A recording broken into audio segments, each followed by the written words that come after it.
The rain fell in a steady mist over the city, turning neon lights into blurred streaks across the slick streets. Daniel Whitmore, the billionaire real estate magnate everyone in the financial pages called the Ice King, sat in the back of his sleek black car, scrolling through reports. Another acquisition was hours away from closing. He thrived on precision, on deals that made others flinch. But when the traffic light turned red near an aging hospital, he heard something faint through the hum of the rain, a woman's voice, cracked with desperation. "Please, please save my daughter." Daniel looked up. On the dimly lit hospital steps, a young mother clutched a folded piece of paper, pleading with the receptionist inside. Her coat was soaked, her hair plastered to her face. Even through the closed window of the car, Daniel could hear the tremor in her words. "Ma'am," the receptionist said, voice muffled by glass, "we can't treat her without payment." "I'm so sorry." The mother shook her head. "She's only 6. She can't breathe right. I'll find the money, I swear, just please start the treatment." The receptionist glanced away, uncomfortable. Daniel felt an unexpected tug in his chest. He signaled his driver to stop. "Wait here," he said, stepping into the rain before he could talk himself out of it. The mother spun around as he approached, eyes wide with worry and exhaustion. "Sir, I'm sorry, we'll move."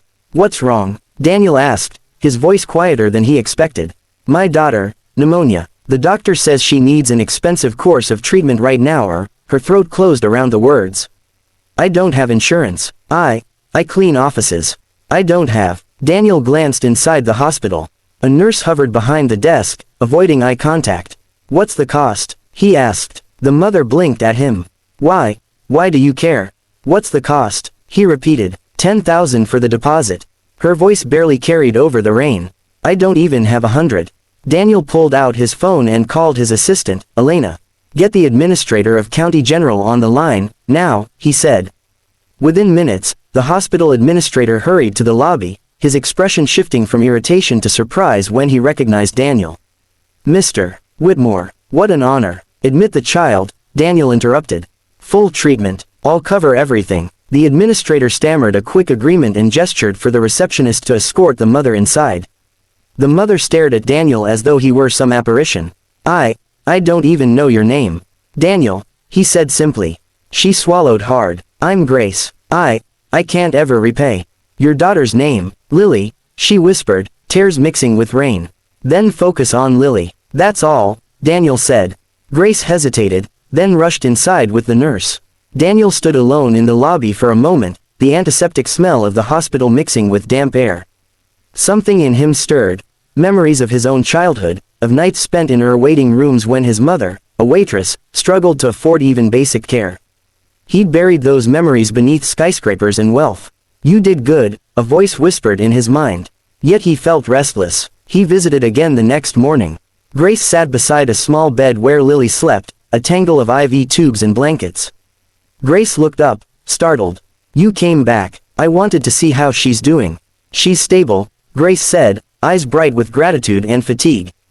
"Because of you. I don't know how." "Don't thank me," he said, though something inside warmed at her words. "How long until she's out of danger?"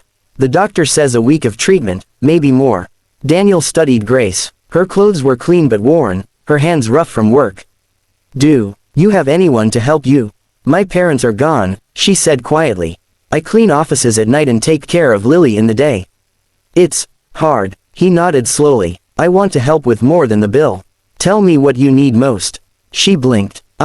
Nothing. You've done too much already." He reached into his briefcase and slid a business card across the table. "My office number. Call when she's released. We'll talk." Grace hesitated, then took it. Over the next week, Daniel visited often. Sometimes he brought books for Lily, who warmed to him quickly, showing him her favorite picture of a fairy princess. He found himself reading to her between calls, something he hadn't done for any child, not even nieces or nephews he barely saw. Grace watched quietly, her eyes soft. "You're good with her," she said once. "Not usually," he admitted. "I don't spend much time with children." "Maybe you should." Her words lingered with him long after he left. When Lily finally recovered enough to go home, Daniel offered to drive them. Their apartment was a small, drafty space on the 4th floor of a crumbling building. Daniel felt a pang as he carried Lily up the stairs, noticing the peeling paint and faint smell of damp. Is this safe? He asked. Grace lowered her gaze. It's all I can afford. He looked at her, weighing his next words. Grace, I run a foundation that renovates housing for families in need. I'd like to move you and Lily into one of our new units, rent-free for a year. No strings. She shook her head. I can't accept that. People don't just. They can, he said gently. Let me. Tears filled her eyes. Why are you doing this?